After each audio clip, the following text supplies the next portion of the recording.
हीरापुर नाम के गांव में रहने वाला लालची धनपत राय एक बहुत ही अमीर व्यक्ति था। वो उस गांव का जमींदार था और उसका एक ढाबा भी था। पूरे गांव में एकमात्र ढाबा होने की वजह से गांव के सारे लोग खाना खाने के लिए उसी के ढाबे पर आया करते थे। धनपत राय की एक बेटी भी थी जो कभी कभार उसका हाथ बटाने के लिए उसके ढाबे पर आ जाया करती थी। और धनपत राय, क्या हाल चाल है? बस मुखिया जी, वही हड्डी वही खाल। और बताइए, यहाँ कैसे आना हुआ?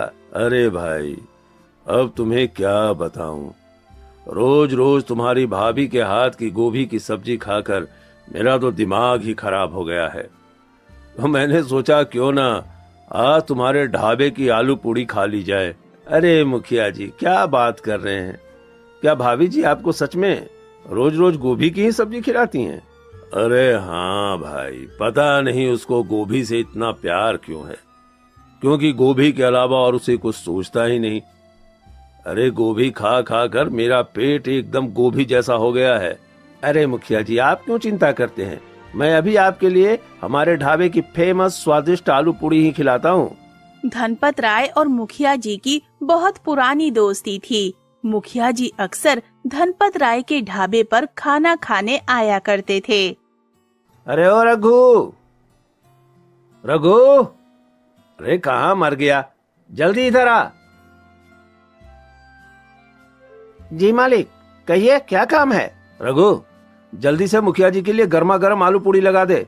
और हाँ, मुखिया जी के खाने में कोई कसर नहीं रहनी चाहिए। जी मालिक, आपका हुक्म सर आंखों पर। मैं अभी मुखिया जी के लिए आलू पूरी लगा देता हूँ।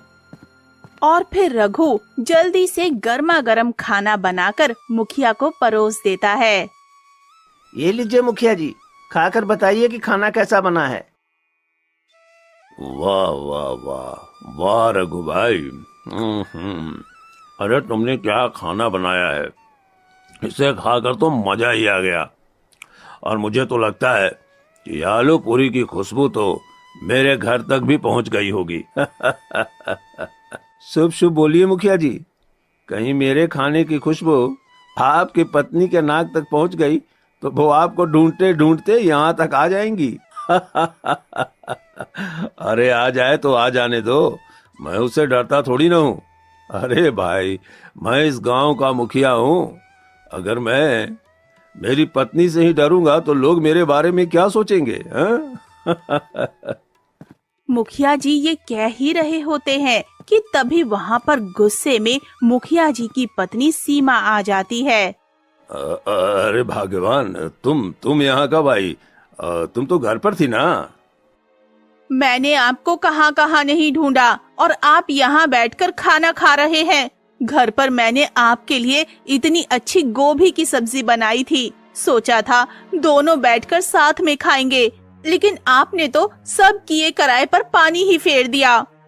अरे भाग्यवान, मुझे माफ कर दो। वो तो मैं इस रास्ते से जा रहा था, तभी धनपत राय ने मुझे रोक लिया और कहने लगा अगर मैंने उसके ढाबे पर खाना नहीं खाया तो वो मुझसे दोस्ती तोड़ देगा। अरे नहीं नहीं नहीं भाभी जी, ये मुखिया जी झूठ बोल रहे हैं, मैंने ऐसा कुछ नहीं कहा था।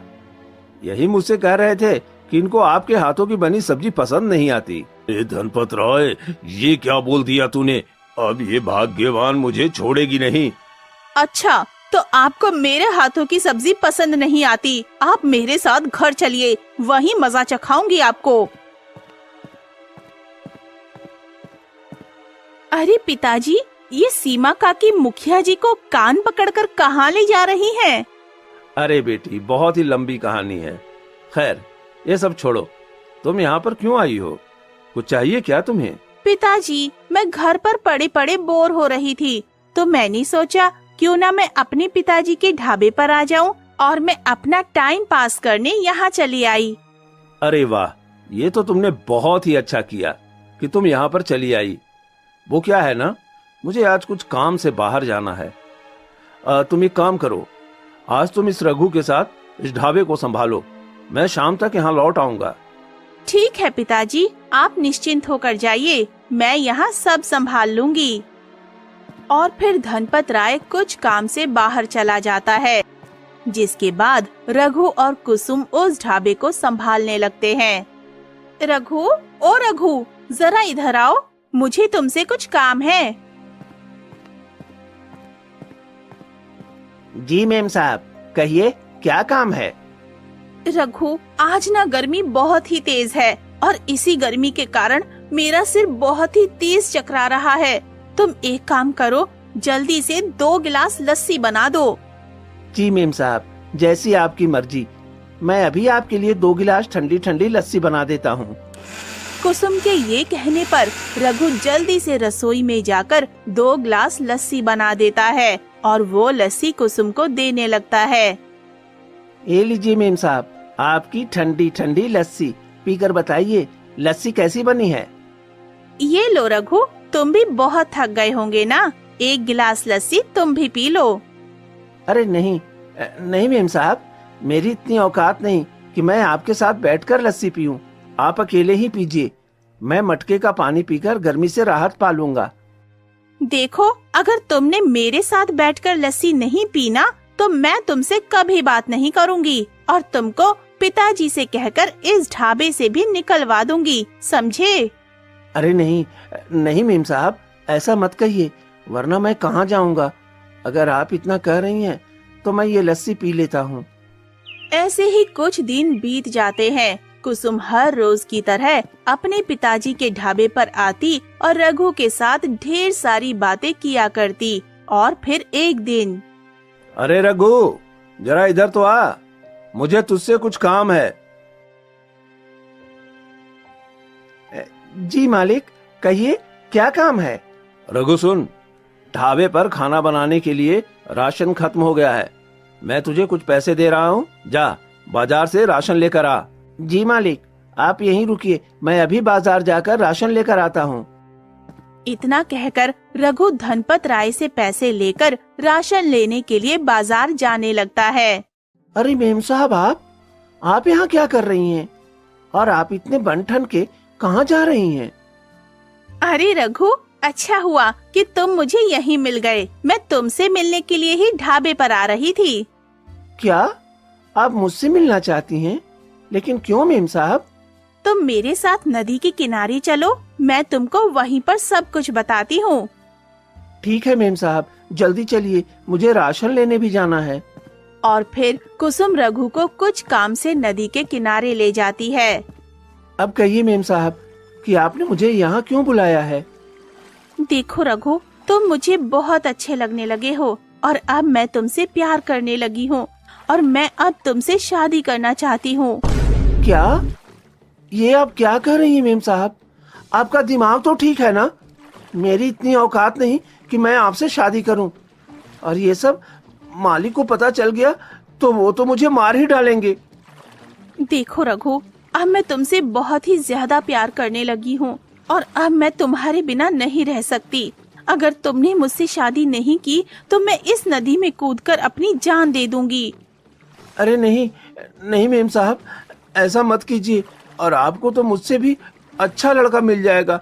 कृपया मेरी बात मानिए, मैं आपसे शादी नहीं कर सकता। तो फिर ठीक है, अगर तुम मुझसे शादी नहीं करना चाहते तो मैं इस नदी में कूदकर अपनी जान दे देती हूँ। अब हटो मेरे रास्ते से।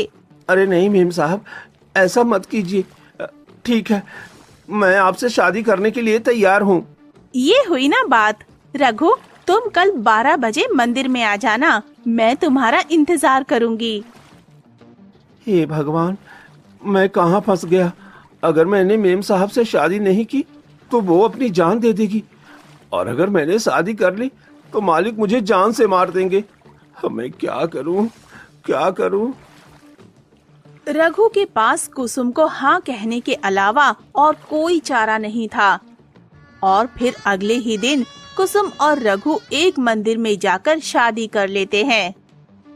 ओम मंगलम भगवान विष्णु मंगलम गरुड़ध्वजा मंगलम कुंडली साक्षात मंगलाय तनोहरि। अब आज से तुम दोनों पति पत्नी हुए। पंडित जी, हमें आशीर्वाद दीजिए और हमें हमेशा खुश रहने का वरदान दीजिए। जीते रहो बच्चों, मैं ईश्वर से कामना करता हूँ कि तुम दोनों हमेशा खुश रहोगे। और फिर कुसुम और रघु पंडित जी का आशीर्वाद लेकर धनपत राय के ढाबे पर पहुंच जाते हैं। पिताजी, मैंने रघु से शादी कर ली है और हम दोनों यहाँ आपका आशीर्वाद लेने आए हैं। हम दोनों को आशीर्वाद दीजिए पिताजी। कुसुम और रघु को शादी के जोड़े में देखकर धनपत राय आग बबूला हो जाता है और उनसे कहता है, बेटा ये तुमने क्या किया?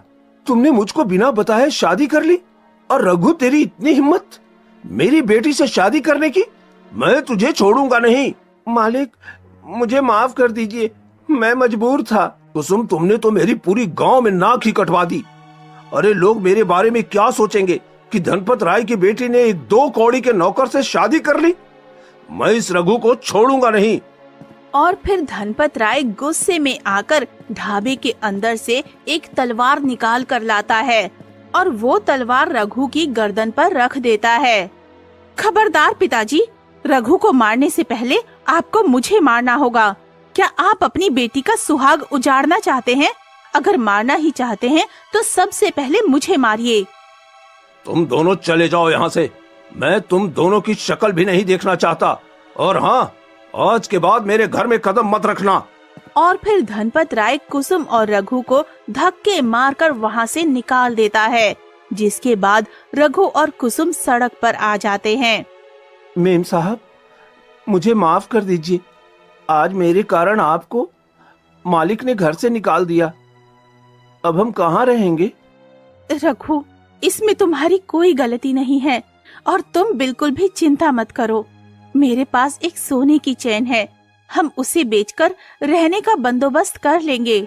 और फिर कुसुम अपने गले में पहनी हुई सोने की चैन को एक सुनार को बेच देती है और उन आए हुए पैसों से वो दोनों रहने के लिए एक छोटा सा घर ले लेते हैं और उसी में अपना गुजर बसर करने लगते हैं।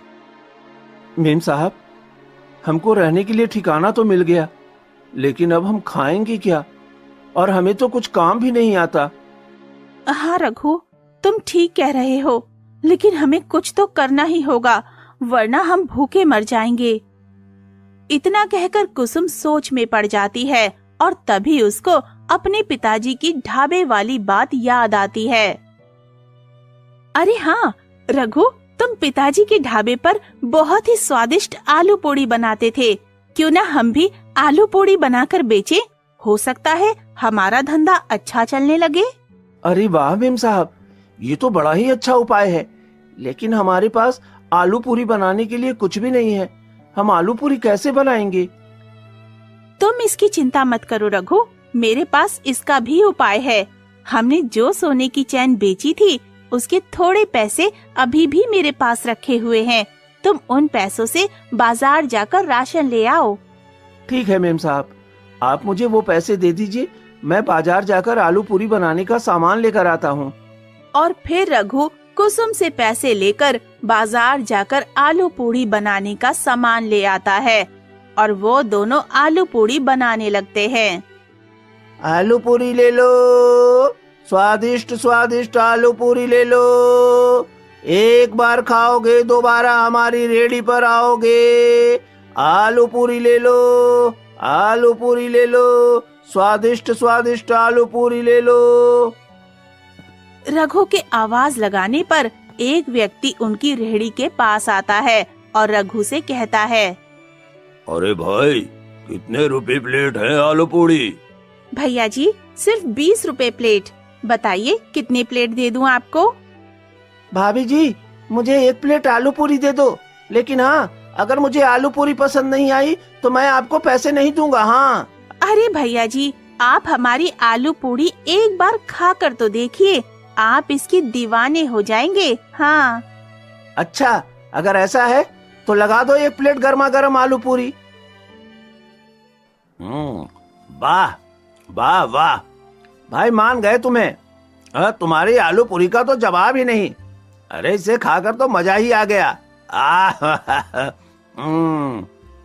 भाई एक काम करो, 2 प्लेट आलू पूरी पैक कर दो, मैं घर जाकर अपनी पत्नी को भी खिलाऊंगा। ठीक है भैया जी, हम अभी आपके लिए 2 प्लेट आलू पूड़ी पैक कर देते हैं। अच्छा, कितने रुपए हो गए इन सभी के? भैया जी, आपके पूरे 60 रुपए हो गए। और फिर वो व्यक्ति रघु को 60 रुपए देकर वहाँ से चला जाता है। सुबह से शाम तक रघु और कुसुम की सारी आलू पूड़ी बिक जाती है और वो दोनों अपनी रेहड़ी लेकर घर आ जाते हैं। मेम साहब, आज पहली दिन ही अपनी अच्छी कमाई हुई है। हाँ रघु, तुम ठीक कहते हो, लेकिन कल से हमें ज्यादा आलू पूड़ी बनानी होगी, क्योंकि आज कुछ लोग खाली हाथ हमारी रेहड़ी से चले गए थे। हाँ मेम साहब, आप ठीक कहती हैं। चलिए, अब हमें सो जाना चाहिए। कल हमें जल्दी उठकर आलू पूरी बनानी होगी। अगले दिन वो दोनों फिर से अपनी आलू पूड़ी की रेहड़ी लेकर सड़क के किनारे पहुंच जाते हैं और आलू पूड़ी बेचने लगते हैं। और इधर धनपत राय ने अब अपने ढाबे पर दूसरे नौकर को रख लिया था और उसने अपने ढाबे पर आलू पूड़ी का दाम 20 रुपए से लेकर 50 रुपए तक बढ़ा दिया। अरे ओए सेठ जी, मैंने सुना है कि आपके ढाबे की आलू पूड़ी बहुत ही ज्यादा फेमस और स्वादिष्ट है। हाँ भाई, तुमने ठीक सुना है। कहो तो तुम्हारे लिए भी 1 प्लेट आलू पूरी लगवा दूं? अरे हाँ हाँ, क्यों नहीं, जल्दी से मेरे लिए 1 प्लेट आलू पूरी लगवा दीजिए। और फिर धनपत राय अपने नए नौकर से कहकर उस व्यक्ति के लिए आलू पूड़ी लगवा देता है और वो व्यक्ति आलू पूड़ी खाने लगता है। छी छी छी, अरे सेठ जी, आपके ढाबे की आलू पूड़ी कितनी घटिया है, पता नहीं लोग कैसे खा लेते हैं। छी, इसमें ना ठीक से नमक का स्वाद है और ना ही मिर्चे का। बहुत ही बकवास खाना है आपके ढाबे का। इतना कहकर वो व्यक्ति वहाँ से जाने लगता है। तभी धनपत राय उसे रोकते हुए कहता है, अरे भाई कहाँ जा रहे हो? मेरे आलू पूरी के पैसे तो देते जाओ। अरे तुमने तो 1 प्लेट आलू पूरी बर्बाद की है, मेरे 50 रुपए तो देकर जाओ। क्या 1 आलू पूरी प्लेट के 50 रुपए? अरे मैं तो 1 फूटी कौड़ी भी नहीं दूंगा। इतना कहकर वो व्यक्ति गुस्से में वहाँ से चला जाता है। और इधर रघु और कुसुम का आलू पूड़ी का धंधा दिन दुगनी रात चौगुनी तरक्की करने लगता है। मेम साहब, आज हमें कल से दोगुनी कमाई हुई है और आज हमारा मुनाफा बहुत ही बढ़िया हुआ है। हाँ रघु, अब हम रोज ऐसे ही ईमानदारी से अपनी आलू पूड़ी का धंधा करेंगे और अपनी आलू पूड़ी के व्यापार को और बड़ा करेंगे।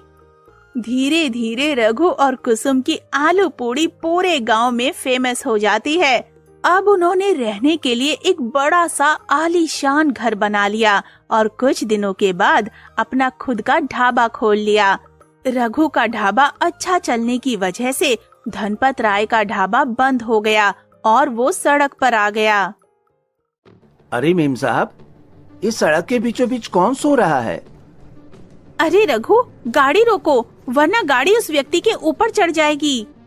जैसे ही रघु और कुसुम अपनी कार से नीचे उतरते हैं, तभी उनकी नजर धनपत राय पर जाती है, जो सड़क के बीच फटे पुराने कपड़ों में पड़ा हुआ था।